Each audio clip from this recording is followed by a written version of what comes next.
From the Aishin Broadcast Studio, it's AMN Drive Time, brought to you by Aishin.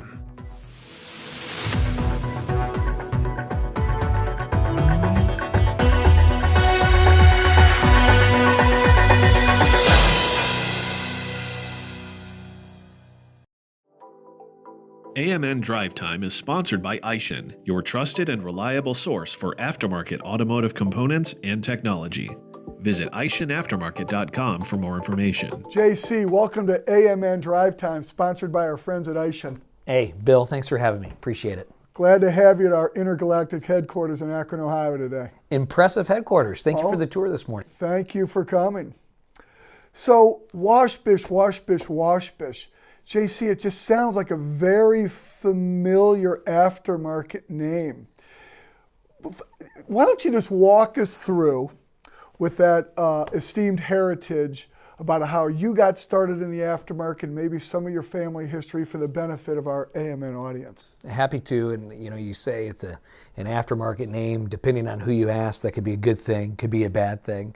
But I'm proud of my aftermarket heritage, and I'm proud to say I'm fourth generation aftermarket. My father has been on the manufacturing side for decades, and then on the group side for a decade and a half. My uncle Doug Washbish out of Louisville, Kentucky, ran the family business at Moog Louisville Warehouse for decades. Still there, still working. His twin brother David, heavy duty guy, Lasco Truck Parts in Louisville, Kentucky. He's been running a great heavy duty business for a long time. Their little brother, my uncle Donnie, shop owner out of Lexington, Kentucky, great shop owner. And I've actually had some of my aunts have been in the business on the triad side, on the technology side. And it all started with my grandfather, Dean Washbish. God bless him, still with us today. I think he still looks at the numbers from time to time, but he was really the guy that got the family warehouse, Moog Louisville, up and running. And it was his father-in-law, my great-grandfather, that really started the business with the family way back in the day. I didn't realize that. I thought it was started with Dean. That was his father-in-law. Yeah, Dean really built it to what it was, made it what it was, but it started with my great-grandfather. And my grandfather, he went to work the old-fashioned way. Anybody can be born into a business. Right. But to marry into it and take it over, that's a real guy that knows how to work, right? I mean, so, and I know in this industry, and probably with some of the listeners, there's some guys out there running a family business today that married into it, and they're shaking their heads saying, that was the hardest thing I ever had to work in my life, was getting that woman to say yes to me. For sure. And like they say, behind every good man, there's a really surprised mother-in-law. Fair enough. Yes. Fair enough. And so, but JC, you yourself, I think you have an interesting education. You're a lawyer, right? You have a law degree? Law degree by trade. Yep. Sales by practitioner. Yep. And aftermarket, again, by blood. And so, but who was your first aftermarket job with? Walk us through your aftermarket career. So this depends on how technical you want to get. What did you do after law school? So after law school, I actually got into imaging consumables. Okay. Parallel universe, but very similar actually to the automotive aftermarket, doing ink and toner, both OEM as well as remanufactured aftermarket, selling to office supply retailer chains, so big box stores, selling to independent office supply shops, so almost like automotive jobbers, selling to professional printer technicians. Yep. The guys that work fleets and fleet management for printers. So very similar to the aftermarket, dealt with a lot of cores. A lot of returns on so there's a lot of parallels. That's where I was, did a short stint there, and then landed a great job with NGK Spark Plugs, now Natera, but I was there during the NGK days, servicing their farm and fleet customers, helping with retail, and then my main focus was actually their Caribbean distribution, which was sort of a dream job for a while. And you covered the Caribbean out of Detroit. Yeah, so that made sense, right? But that's where the Wixom, Michigan is where NGK North America's headquarters, so that's where we were, but out of Detroit. And someone had to go to the Bahamas, someone has to go to the Dominican Republic, someone has to go to Barbados. It's grueling. Yeah, Bill, those flights are grueling. January, February, March. Tough time of year to have to get down to the Bahamas, but who else is going to do it? You're a mercenary. Yes, absolutely. So you were with NGK. For how many years? About 2.5. Okay, 3 years, yeah. and then what? Well, then landed a job at the Aftermarket Auto Parts Alliance. At the time, my father was president and CEO. He had headed over that way in 2008. You know, it was a roundabout way to get there. Yep. Did Dad hire me? Not really. Actually, we have a great board of directors, and maybe it was in their infinite wisdom, maybe not in their wisdom, but there was a marketing position at the Alliance that had been open for a couple of years. It had been facilitated by a good friend, Bob Moore, but he was a mercenary, so he was a hired gun helping out, but what the board really wanted was we need somebody in San Antonio on payroll doing the marketing.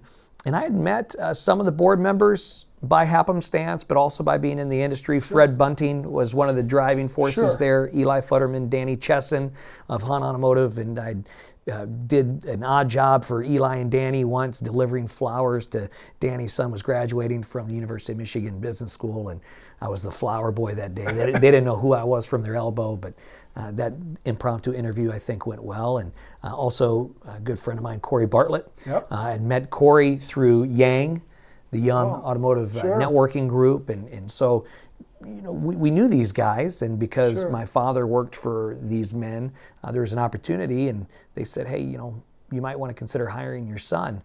And my father said, well, you know, what if it doesn't work? I never worked for Dad. What happens then? Well, if any employee doesn't work, what do you do, Bill? Well, there's the door. I'm sorry it didn't work. And fire my own son? Sure. I mean, that can happen in a family business. Why not? Sure does. We had the opportunity to go work for not just my father, but our great board of directors and our great members at the Alliance, and it worked out. I mean, I think any time, the problem with family business, and I know this because I'm from a family business family, and the family would tell you, family business is great as long as the kids work out. Right. And if the kids are a problem, the business could be a problem. So, you know, working for Dad, was it going to be a problem or not? It was not the easiest. Some people may think that there was preferential treatment, maybe not preferential, but there was definitely special treatment. I remember my first day on the job, getting to the Alliance. We have cubicles that we're working in, and there's some nice cubicles, larger ones that were open. That was not the cubicle I received. I received probably the worst cubicle in the office. It's the only one with the pole right in the middle that you got to sort of like work around. But like, why this cubicle? Well, because you're my son. Okay, understood. We're going to set an example here by special treatment, treating you very special. Yeah, but it's been fun, and a lot of kids don't get the opportunity to work with their parents. Yeah. Some probably don't want to, but I had the opportunity to work with my father, and I still work with him. He's still with us, and advises me and coaches me, and it's a special thing to be able to do that. Similarly, you know, in a family business, the kids might not work out. Well, sometimes the parents might not work out. Right. But in my situation, I've been fortunate that in addition to being a great boss, in addition to being a great leader of our company, my father has done a great job as an icon in the industry. He gets it. Yep. He lives the industry. He does. Arguably, he's a figurehead of the aftermarket, and he's personally put his money where his mouth is, and his time and his support, whether it's things like the University of the Aftermarket Foundation, serving on various boards like the Auto Care Association and others, AWDA, like he cares. He does. And my goal, my whole life is, and it's very obvious, there's always going to be people that are better looking than you, they're going to be more talented than you, and more importantly, they're going to be smarter than you. And the smartest thing you can do is put yourself in a room where you're not the smartest person and maybe the least smartest person, and be surrounded by people that are much better and more capable. And my father being one of those guys, just like I'm spoiled at the Alliance because my entire board of directors and our entire membership of owners of shareholders, they're all smart men and women. Including your uncle. Well, Doug's probably the smartest, and that's not a joke. I mean, he's Doug is one of the leanest operators. He's a smooth operator. And I think part of that is he has a mantra there at Moog Global Warehouse: work hard, be nice. Yeah. And Doug's he's a smart guy because he's made it simple. Yeah. Work hard, be nice, take care of the customer. Right. And he does a great job doing that. So I've been a very fortunate hand that I was dealt, you know, in life, and I'll acknowledge that. At some point, though, it becomes up to you how you're going to play that hand. Right. and we hope we're playing it well. Luckily, I've got a lot of support and help to do that. So. Well, your dad is one of the great icons in the business. I've known him my entire career. I've been in the business for 40 years. I've either known of him and then known him very well for a number of years, and one of the great icons among many of your members, right? A lot of iconic personalities in your group, right? Great. We have great personalities. I mean, guys like Fred Bunting, Yep. Fantastic. And if you want to think about another smart guy, the guy running AutoWares now, Todd Limenstall, Yep. and then Corey Bartlett. Yeah. Corey, he's special to me because he was part of the hiring committee that hired me at the Alliance. And in the hiring process, in the interview with Corey, he has two questions that it really stuck with me for different reasons. One was, okay, JC, you're going to go work for your father. Even though we're making the decision, the Alliance board, of whether or not we hire you, we make the decision of how much we're going to pay you and these things. But your whole career, as long as you're at the Alliance, everybody's going to say, hey, your dad gave you this job. Yep. What's your response? And I said, well, geez, Corey, maybe I'll just call you and ask for some help in answering that question. Same thing, Corey. His grandfather really was the guy that started the business. Sure. His dad, John, did a great job with the business, and now Corey runs it. And it's that same predicament of family business. What are you going to do if the son doesn't work out? And if you can see what APH has done under Corey's leadership, it's incredible. So he took that over at quite a young age, by the way. It was, and his father really did. Oh, is John really took it over. Same, right? Yeah, like 25 years old or something, right? Yes, and I think Corey just looks perpetually young. I think that's he's still a young man, but Corey, he's great. So having those leaders and those people to work with at any given time, there's no way I'm even close to the smartest person in the room, and that's very fortunate for any leader. Absolutely. Yeah. So JC, a year ago, you were named president of the Aftermarket Auto Parts Alliance, January 1 of 2024. Yes, sir. And then you were named president and CEO both in January of 25. We're now talking in February. Walk us through year one, kind of the last year. How was it being in the seat? And then what does year two look like as carrying both titles of president and CEO? And of course, John's there to assist if, as, and when needed, and we've talked a little bit about that. Yeah, so really last year wasn't so much year one. I think for the last several years, this has sort of been the plan with the board of directors, is we would like to have a nice succession plan at the Alliance. That's difficult. I think it's difficult in any business of what's next, where you're going to carry it forward. Ideally, if you can, you want to go from within. If the team's working out, if you have the right people in place, and we're fortunate at the Alliance to have that. I happen to be the guy. I think some of it was by pedigree, some of it was by actual production, what we've done in my tenure there with the team. And so the board of directors sort of had this thing lined out. So behind the scenes, we've been working diligently the last several years to be in a position to sort of put me more prominently in that role. Year one, sort of more of the same. My father, his focus really high-level strategy, day-to-day operational, was me.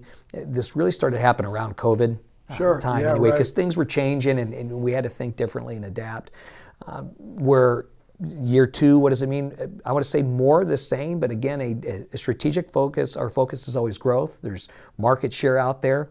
We're a small percentage of that market share, and there's more to take. Yep. We have a great culture at the Alliance, and I inherited that culture that my father left, and more importantly, inherited all of his staff. Yeah. And if you can go through any transition in power and keep all of the team in place, you're very fortunate indeed. We have not made any changes in leadership at the Alliance since I became president and since I became CEO, other than adding some new team members to help strengthen the team. Sure. But man, we really have a great staff. My CFO, Paul Lippincott, he's one of the longest serving employees at the company. My father inherited him. He's fantastic. Justin Haybear, he's our vice president category management, been with the company more than a decade. Good kid, good guy. He gets it, and he's created a great team for himself.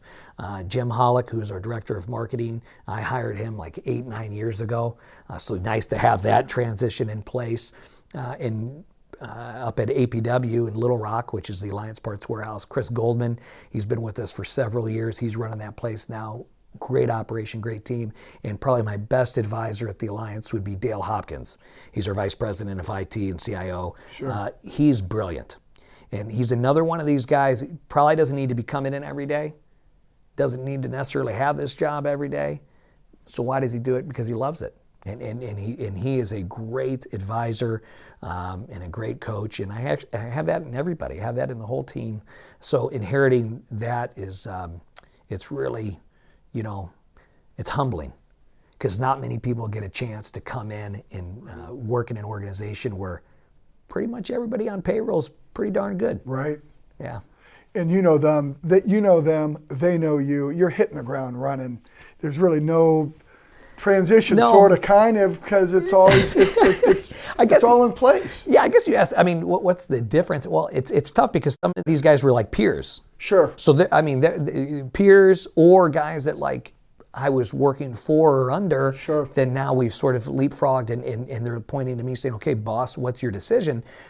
Luckily, I value everybody's advice. And I'm going to seek advice all the time. I think anybody that says, "Hey, just stick with your gut and go with your gut, and you got to pull the trigger," silly. Like, yeah, you got to listen to yourself, but I'm going to listen to the guys that have been here and take their advice and heed their direction, and we'll pull the trigger when we have to, but silly not to take the advice of the pros that are with you. The hardest part in the transition, I think, has got to be for my father. He probably won't admit it, but, because he comes in, he's got an idea, and then he'll have to, well, whatever JC says we're going to do, and I don't know. When I first started too, I'd reference and refer to my father as Dad. Like we'd be at a meeting on stage and say, "Well, Dad, what do you think?" And I received some not great feedback on that. You shouldn't call him Dad. That's disrespectful. His name's John. Call him John. I'm like, oh my gosh. Okay, well let me stop. 35 years of this tradition of calling Dad Dad. I think the one nice thing for year 2 is now that Dad is no longer the president CEO. And his title is kind of like whatever we want to make it to be. He's just going back to Dad. So I don't have to do this John crap anymore. He's my father. He'll always be Dad. And if you got a problem with it, okay, we'll take it up with the complaint box, but it's going to be Dad. So I think that's one of the fun things in year 2. Year 2, we're going to continue to focus on growth. Like I mentioned, market share. We're going to continue to focus on synergies and partnerships. And our goal was, and always will be, how can we service the customer better, and how can we sell parts together? It's pretty simple. Like Uncle Doug says, just work hard, be nice. I crossed over with my dad for a while. He passed away quite young, and I was the youngest of 5, so I was pretty young, but I always called him Dad. Yeah, well, that's his name. I just couldn't get over it, right? And I think it's fine. I think that's great. Right. So in December of 24, Alliance hosted a Channel Partner Awards program at your winter meeting. Talk about your view of the value of the program as it relates to partnerships in the business. So every year we host our Alliance Winter Shareholder Meeting. Part of this is by law, by our bylaws, that are every member at the Alliance is a shareholder, and we have to have a shareholder meeting. So we're coming together anyway.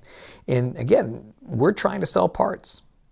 We're trying to sell vendor parts, and we need our vendors and our partners, our manufacturers, our suppliers, to help us do what we do well every day, which is distribute parts. In fact, we refer to our vendors as channel partners. They're not just vendors or suppliers or manufacturers. No, they're channel partners because they want to help us through the channel. And the best folks that we work with, we call them channel partners because they're helping us every day.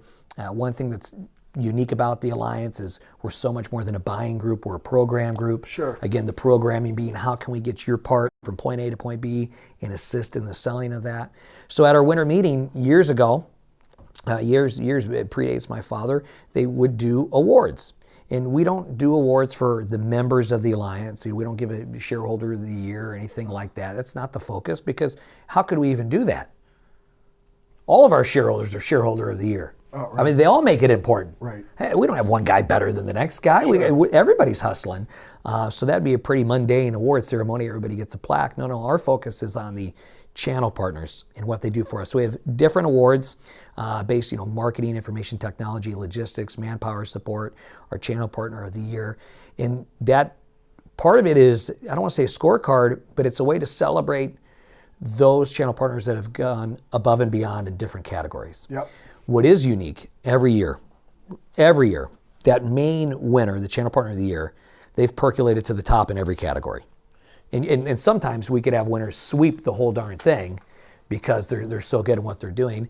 And then what we have every year too is in some of these other categories, just outliers, folks that do a really good job at this one thing or that other thing. And again, I think it's rewarding for our team to see these winners. It's definitely rewarding for the channel partner. And the channel partners know that we at headquarters aren't deciding the winners. It's the Alliance shareholders. They vote on it. And they nominate internally and they vote internally. Is there a committee or is everybody, every shareholder? The Alliance is a true democracy. Okay. The Alliance is a true democracy where every shareholder member has a vote. Okay. And it's an equal weighted vote. Okay. So it's really who is serving us the best. And a lot of times with these awards, the winners of each category, it's pretty darn unanimous. Oh. Across there's no real splitting hairs here. It was really tight. It's usually these guys are cleaning up because they're out there working it. Right. And they're out there. We have two. And they're doing it all over the country. All taking care of the Alliance Taking members. care of all your members, no matter where they are. That's right. Yes, sir. We love it. It's a great party. If you're a channel partner watching this and you've been there, I think you know what we're talking about. And if you've won something, you definitely know what we're talking about. And if you have no idea what I'm talking about because you're not a channel partner or you're not in the Alliance, you got to get to the meeting to see it. and that party, we kind of like to keep it a little under wraps because Sure. we think it's a little special and it's something that we have that is unique to us. Right. Very cool. So, JC, APSG, the Automotive Parts Services Group, you're going to hold a meeting in April of 25. And it is my understanding that the Alliance is actually hosting, coordinating, putting this together. With our audience, share please what everybody can expect at this get-together. All right, so APSG, the Automotive Parts Services Group, which comprises Pronto Network and the Federated Alliance, so the Alliance as well as our friends at Federated Auto Parts, we will be at Gaylord National Harbor, Maryland, right outside of D.C. Great location, great timing this year, a lot going on to be there. And we're sort of hosting it, we're trying to help lead this thing. I think, we're sort of new to the group.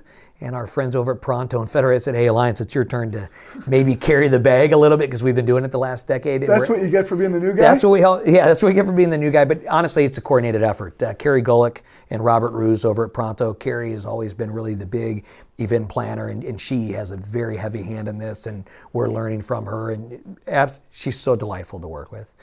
Robert's the easiest guy to work with because he knows how to put on a good party, and he wants to help out. And then from the marketing side and the content creation side, that'd be Phil Moore over at Federated, and John Markham.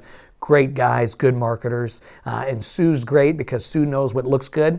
And then so she supports us. And if it's going to look good and if it's getting out of bounds, she helps rein us in a little bit. So it really is a coordinated effort. And I think it's a testament to what we're trying to do at the group. Use this synergies, work together, and make an impactful meeting. So what sets this meeting apart, other than our own group membership meetings, it's a lot of one-on-one with our channel partners, booth time with our channel partners, and you better believe being in DC, there's going to be some advocacy focus, a lot going on, whether it's international trade and tariffs, the right to repair, and other things. So it's it's nice to be there. We'll be working in tandem with our good friends at MEMA and Paul McCarthy, Bill Long, as well as Bill Hanvey and our friends over at the Auto Care Association to take advantage of at least that locale, being right outside of DC. It'll be a good week. We're hopeful for it. How many days, how many nights? Okay, so we will start on Sunday internally and we'll carry through, I believe it's a Thursday departure. Okay. The core of it, Monday night kickoff, Tuesday, Wednesday is where the real meat gets cut. Sounds like a great meeting. You mentioned right to repair. over time, you guys have been a big right to repair advocates.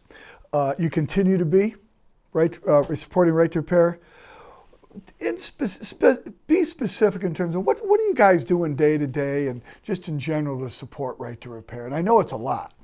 Well, it needs to be a lot, and unfortunately, we haven't gotten where we need to be, and that's getting a bill for the Repair Act passed. We were very close last Congress with H.R. 906. It failed to get out of committee. We were right there. Part of that was truly politics. Just the way the campaign went down for the general election, the presidential election, that threw everything out. The focus was no longer on passing legislation. It was who could we get into the White House. Unfortunately, that's how the game is played. Our focus at the Alliance is, someone's got to do this. Someone needs to be the advocate. And nobody else is doing it. So let's all do it together. And we have just tried, yes, what do we do every day? Well, every day, one, at the office, educate our own employees. Yep. Our own team. I think it's important that everybody realizes what's at stake here. If we don't have the right to repair, if the independent technician, if the national service retail chain, if you can't go in and fix your own vehicle, all this is for naught. There's no way that the dealers and the nameplates can handle the general repairs that need to happen every day. And economically, it'd be terrible for us as consumers. The time to get your car repaired would be so long. The cost would be astronomical. It would be a complete pain in the butt. So we try to educate our people. We try to educate our people to support the Auto Care Association's Political Action Committee, the ACPAC. You have to be eligible to do it. Luckily, our employees that are eligible are at 100% participation every year. 100%. We don't force them to do it, but they realize that they have to do the same thing up at our Alliance Parts Warehouse, 100% participation with eligible employees, and we continue to beat this drum. We catch some flack for it, Bill. People say, oh, right to repair again? You're going to talk about it again? Yeah, I'm going to talk about it until it passes. And if the mindset is, oh, again, I would ask everybody to do a real gut check. What have you personally done to try to move the ball forward? Have you supported a PAC? Have you supported your organization? Have you written a letter to your elected official, to your congressman or your senator? Because we do all of that. And in fact, we're the Alliance, and I'm very proud of our efforts in San Antonio. We've had our local representative, Tony Gonzalez of the great state of Texas, come in, and we've met with him several times. And when we first met with Tony, he was a freshman congressman, and he said, hey, look, I'm not interested in making new laws, okay? I'm a freshman Republican. My game really isn't to make new bills. And I said, I got it, but your job, Tony, is to protect the Texas family. That's what Tony Gonzalez ran in. Guy's got 6 kids. He's a good dude. And I said, this is what's good for families. And he explained all the reasons why. I'm not sure. Well, then we had another luncheon, an employee luncheon, and we brought Tony's aide actually came in. And it was great during the conversation as this kid had just gotten a new hybrid truck, and he was adamant that to get his oil changed, he had to go to the dealership. Had to. The truck was out of warranty by this point, but I have to go to the dealership. Well, why do you have to go to the dealership? Well, it's the only way I can get the oil changed. I mean, it takes a special filter, right, and it takes a special fill. I'm like, okay, look it up. Well, guess what? We make that filter in our own exclusive brand, Parts Master, and we actually get that oil and Parts Master too, and we'll get you some samples if you'd like. Wait, I can do this myself? Yes. And I said, well, let me guess, who's told you have to go to the dealership? Was it the dealer? Oh, yeah. And that really opened the kids' eyes, and within 24 hours of that meeting, I was notified by the Auto Care Association that Tony Gonzalez had become a co-sponsor of 906. And so when people say, well, what else could I do?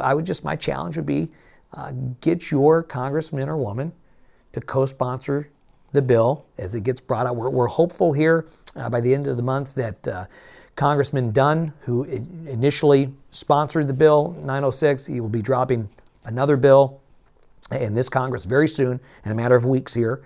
When he does that, then my challenge would be to every one of your viewers, get your elected official to co-sponsor until you have personally convinced your elected official to co-sponsor. You haven't done much. And that's a big ask, but who else is going to do it? Right. And the thing we got to realize too is, in the eyes of these elected officials, we're the customer, because we're the constituent. Sure. And they work for us. We don't work for them. They work for us, and they are looking for guidance too. Most elected officials want to leave the country in a better place. Right. Most want to serve. And they need help knowing what issues matter to you as a constituent, as a consumer, as a motorist. And we have a great story. It's a really compelling story. It's a very American story. You know, the automobile is one of the greatest American freedoms we have. We can go anywhere in this country. We don't have to show papers at borders of states. We can go anywhere whenever we want. And we should be able to do that freely, affordably, right? And in our own time. And I think that's the story that, how could you argue that? How could any elected official can say right to repair is bad? No, it's a great story. And my challenge for everybody be, you know, support a PAC. That means you got to give a little bit of money, because money's sort of what it takes in politics. You have to write your elected official. Do they know who you are? Yep. Have you hosted them at your own business? Our good friends, the Arnolds, Arnold Oil Company, out of Austin, Texas. Jim Arnold, great guy. He just hosted Governor Greg Abbott just this like a week ago. Terrific. At his warehouse. Not just for a tour, not just to see one of his operations, but to deliver the state of the state. I mean, think about that. How many state of state addresses do governors get to get in their career? Wow. And he chose an automotive aftermarket warehouse, a great family business with a great pedigree to deliver his state of the state. And how did Jim Arnold make that happen? Do you think Greg Abbott's office just called him and said, hey, this looks like a good business? No, it's because they advocate. Sure. Because they're involved and because they care. And what a testament. I mean, how could you not be an employee of Arnold Oil and be proud of who you work for? Right. And pretty nice to have the governor's ear, especially in the great state of Texas, which if we wanted to, I'm not going to say we will, but if we wanted to, you know, we could maybe do our own thing. You going to secede? No, I mean, we don't want to yet. You don't want? Not yet. So, JC, we've talked about a lot of stuff. You got a big meeting coming up in April. Yep. Talk just a little bit about 2025. We're here in February. We got kind of 11 months ahead. What are you thinking? What's looking good? Any concerns? What's your focus? Well, I mean, the focus is changing daily, isn't it? Yep. I mean, you watch the news this morning. Gee whiz, it's moving a mile a minute. This new administration is keeping everybody on their toes. Yep. There's a rhyme or reason for it, and we'll figure out what that is later once all the pieces of the puzzle come together. Again, I think it speaks to the nimbleness of the alliance. We can react very quickly. We're very agile. Our channel partners also working very hard. I would say in 2025, the outlook is hopeful. How could it not be hopeful? We're really in a good position as a country to do more, to do better. I think you can feel the energy that's out there. Like we're working. You know, gone are the days of, I heard someone the other day talk about the curve. Remember the curve with COVID? Yeah. Trying to flatten the curve. Right. Gee, it made me nauseous hearing that. Those days are gone. They're long gone. And the focus right now is getting things moving. You can see car count is up. Miles driven are up. I think that's all hopeful for our business. This economy should be in a better position. And I think with that, the consumer, the do-it-for-me market as well as the do-it-yourself will be stronger. And I think I'm pretty hopeful. I'm pretty excited to see what 2025 brings. Hey, you got to be an optimist. Yeah. If you're going to lead a business, you better be an optimist, right? Well, yeah, but I think, I mean, really, if you read the tea leaves, you don't even have to be that optimistic. Right. This could just be how the math and science is going to work out. Sure. It's looking pretty good out there. So we'll see. Yeah, I'm hopeful, excited. So, JC, it's tradition on DriveTime to do something we call a lightning round. Okay. I know you've seen a couple of DriveTimes. I have. So my favorite podcast, by the way. Oh, thank you. Yeah. So I'm going to ask you a few questions. You're just going to give me a quick answer off the top of your head. Okay. So you kind of led me into one because you talked about your congressman, Tony Gonzalez, has only got, and I say only, has 6 kids. You, JC, have this is your Christmas card, a beautiful family here. Thank you. 7 kids. Yes, sir. For the benefit of our audience, names and ages. Yeah, so we have Gus, Josie. 15 to 1, right? 15 to 1. Gus, Josie, Jack, Eloise, Beatrice, Ambrose, and Leopold. What great names. We've spoken about this before. You got great, creative, distinct names for your kids. Not that creative. So we're Roman Catholic. That's one thing that, right, wrong, or indifferent, that's who we are, and we're practitioners of it. You're a good Roman Catholic. We're practitioners. You're like in the Hall of Fame of the Roman Catholics. I don't want to say we're lazy with names, but our oldest, Augustine, he was born on the feast day of St. Augustine by Catholic tradition, and so that name came together, and then we've just sort of played it from there. We deviated from that when Eloise was born. That was the name of my wife's grandmother, and she loved Eloise. I was fortunate enough to have met Eloise, so we named Eloise, and then we turned right around after that and had another little girl, and I said, let's return the favor and name her after my grandmother, Beatrice. Love it. Even Stephen, and then we went back with an Ambrose and a Leopold after that. So, we're busy. That's awesome. That's awesome. Yeah. What is a favorite place or places that you like to take a family vacation? So we have a small family cottage in northern Michigan. Okay, yep. And that was on my mom's side, and now mom and dad, they like to spend their summers up there. We go and intrude for several weeks in the summer, so that's a very special place to us. We love that, and then we like to get out. A favorite for the family, if I were to speak on behalf of the kids, other than the nightmare that is the place in Orlando where you got to pay the tax to the mouse. I mean, it's fun for them. Try that with 7 kids, okay? You've been how many times? Too many. But the kids like that. But I would say Hawaii is another favorite of the families. Fantastic. Traveling with 7 kids, Bill, it's a trip. Yeah, I believe it.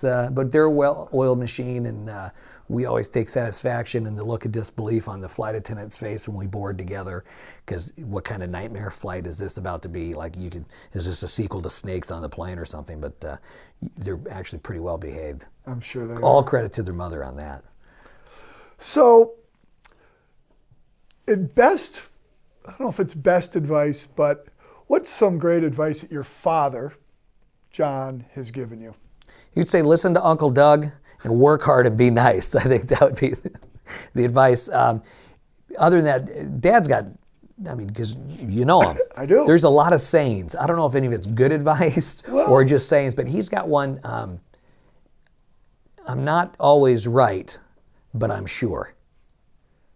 And I think as in my career and now as people look to me to make leadership decisions, you might not be right, but you better be sure. You better be damn sure. And it's almost like a patent quote, right? Like just any decision is better than indecision. Sure. So that's one of them. The other one is mom is always right. So that doesn't. She don't even need to be sure she's good, but she's right. And he taught me early on too with my wife. Hey, just make sure she's happy. Because if she's happy, everything else that you're working on, it's going to be a lot easier. So keep your wife happy and support your wife. Right. Yeah. You travel a lot.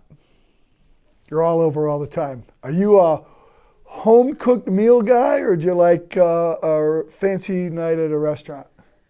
Well, luckily I don't travel as much as some of my channel partner friends that are really out there as road warriors. But I'm an introvert by nature. I'd rather be at home. Rather be at my house. My wife, she's an unbelievable cook. She's really, really, really good. That's why my father's eating at the house about 3 nights a week now. He loves that. He brings dinner over, right, periodically? Sometimes he will bring, especially on a heavy school day. Yeah. Because my wife also teaches, and so he helps with that. But more than that, he's chasing whatever she's cooking when she can. And I would say I like a fancy meal. Sure, yeah. but I'm more a hole-in-the-wall guy. Take me to what's unique. Where would you go? It doesn't always have to be a steak dinner every time. I prefer maybe something with a little more of a story. And I will do this, and I love doing it when we have channel partners or friends in town that come and call on the Alliance. I love having people over to my house. And that's something I grew up with as a kid when my father was on the manufacturing side, is he had people over, whether it's coworkers or partners or whoever, and sometimes mom would get like 10 minutes notice. Yeah. So let's be ready to go. But I think, you guys, you travel a lot, Bill. You're on the road, and there's something about being in someone's home, and there's some openness there, and there's some partnership there.